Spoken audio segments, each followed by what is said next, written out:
त्यांनी माघार घेतलीच नव्हती. माझ्या कार्यकर्त्यांनी माझा प्रचार केला. आमचा विश्वासघात झालाय. ही दोन परस्पर विरोधी विधानं आहेत. नाशिक विधान परिषदेच्या निवडणुकीतील महायुतीचे अधिकृत उमेदवार नरेंद्र दराडे आणि अपक्ष उमेदवार गोकुळ गीते यांच्यातील लढतीने राज्याच्या राजकारणाला मोठा धक्का दिलाय.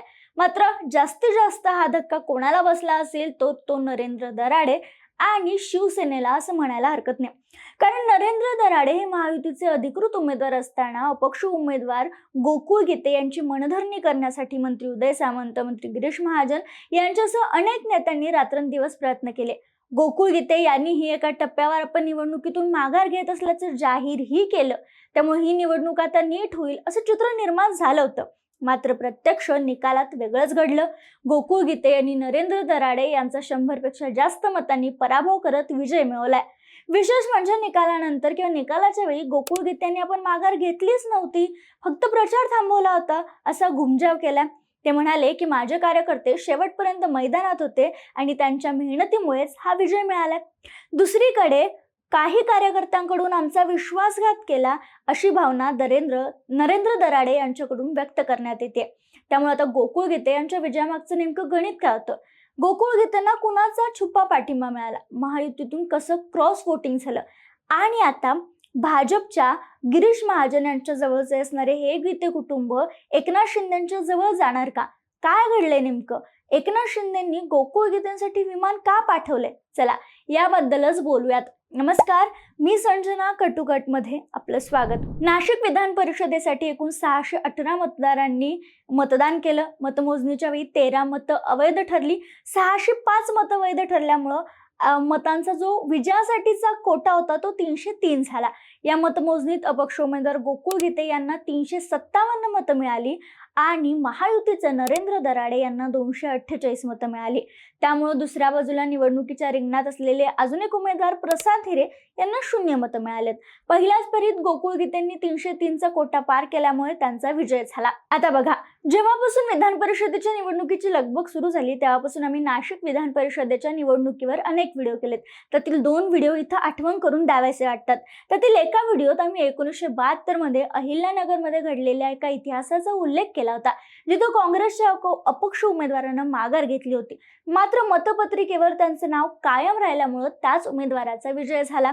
तसेच नाशिकमधीलच 2000 साली देवीदास पिंगळे ज्यांच्याकडे राष्ट्रवादीकडे फक्त 2 मतं असतानाही ते विधान परिषदेतून निवडून आले होते. या दोन्हीवर आम्ही स्वतंत्र व्हिडिओ केलेत आणि कुठेतरी हे व्हिडिओ खरे होताना दिसतात. 18 जून रोजी विधान परिषदेच्या 16 ते 17 जागांसाठी निवडणुका पार पडल्या. यापैकी 6 जागा आधीच बिनविरोध निवडून आल्या होत्या. उर्वरित जागांचे निकाल आता हाती आलेत आणि बहुतांशी महायुतीनं विजय मिळवलाय. पण सगळ्यात मोठा धक्का बसलाय तो नाशिकमध्ये, जिथं 26 वर्षापूर्वी किंवा अहिल्यानगरमध्ये जे काही घडलं होतं तसाच चमत्कार घडल्याची चर्चा सुरू आहे. इथं बघा, नाशिक विधान परिषदेतून महायुतीकडून नरेंद्र दराडे यांना अधिकृत उमेदवार म्हणून उमेदवारी दिली. दुसरीकडे अपक्ष उमेदवार गोकुळ गीते, गणेश गीते यांना माघार घ्यायला लावण्यासाठी मंत्री उदय सामंत, गिरीश महाजन यांच्यावर जबाबदारी सोपवण्यात आली.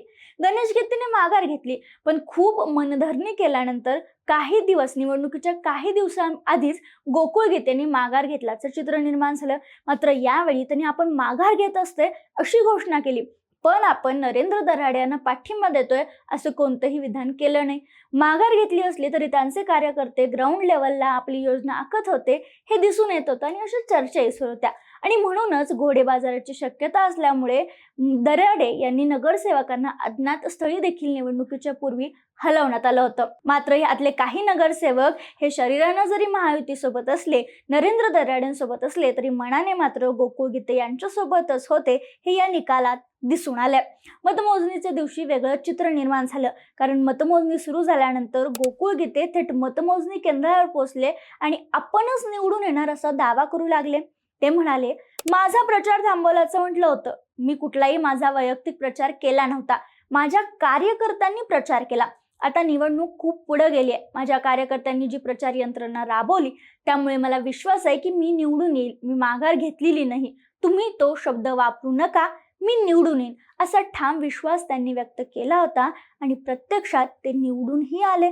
दुसरीकडे नरेंद्र दराडे यांना मतमोजणीत आपण पिछाडीवर असल्याचं लक्षात आल्यानंतर ते आणि त्यांची कन्या प्रियंका दराडे मतमोजणी केंद्रातून निघून जाताना पाहायला मिळाले. प्रियंका दराडे भावूक झाल्याचंही पाहायला मिळालं. सर्वांनी विश्वासघात केला अशी प्रतिक्रियाही त्यांनी दिली. तर नरेंद्र दराडे यांनी आत्ता काही बोलणार नाही, निकालानंतर सर्व स्पष्ट करेन अशी भूमिका घेतली होती. आता निकाल लागला कसा, असा धक्कादायक निकाल कसा लागला यावरच महाविकास आघाडीचे खासदार संजय राऊत बोलताना म्हणाले की नाशिक विधान परिषद निवडणुकीत महाविकास आघाडीची सर्व मतं गोकुळ गीते यांच्याकडे वळवण्यात आली आणि त्यामुळे त्यांचा विजय झाला असं संजय राऊत म्हणतात.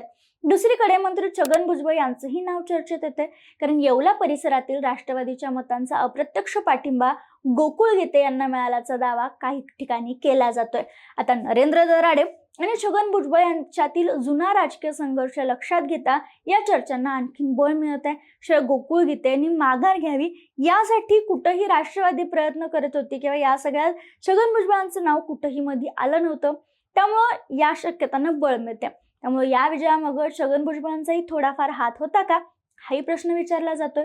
आता बघा, निकालानंतर उदय सामंत, गिरीश महाजन यांनी आमची मतं कशी फुटली, कोणी विश्वासघात केला याची चौकशी होईल अशी भूमिका घेतली.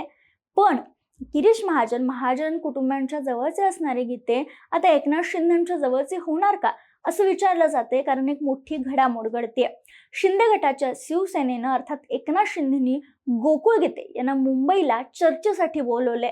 22 जूनच्या निकालाच दिवशी दुपारी की संध्याकाळी 4 ते 5 दरम्यान त्यांनी मुंबईला यावं असा निरोप देण्यात आला. एवढंच नव्हे तर गोकुळ गीते यांच्यासाठी एकनाथ शिंदेनी विशेष असं विमानही पाठवले अशी चर्चा रंगली आहे. त्यामुळे आता गोकुळ गीते हे एकनाथ शिंदेच्या शिवसेनेत प्रवेश करतील का आणि दराडेंना पराभवापेक्षाही हा प्रवेश जिव्हारी लागेल का असा सवाल उपस्थित केला जातोय. कारण बघा, एकनाथ शिंदेची इथं हा मतदारसंघ सुटला होता, मात्र दराड्यांचा पराभव झालाय. त्यामुळे एक आमदार शिंदेकडनं असणं गरजेचं आहे. त्यामुळे तो आमदार ठेवण्यासाठी भाजप देखील, जरी भाजप गिरीश महाजन यांचा पाठिंबा गोकुळ गीतेनं अप्रत्यक्ष लाभला असला तरी भाजप एकनाथ शिंदेच्या गटात गोकुळ गीतेंनी प्रवेश करावा यासाठी प्रयत्न करू शकतो आणि म्हणूनच या सगळ्या घडामोडी घडत आहेत. शिवाय असंही सांगितलं जात आहे की उदय सामंत आणि गोकुळ गीतेंचे जवळचे असणारे एक व्यक्ती आहेत, त्यांना फोन केला आणि गोकुळ गीते यांना महायुती शिवसेना पुरस्कृत उमेदवार याचा पाठिंबा किंवा असे घोषणाही करण्यात येईल असंही सांगण्यात येते.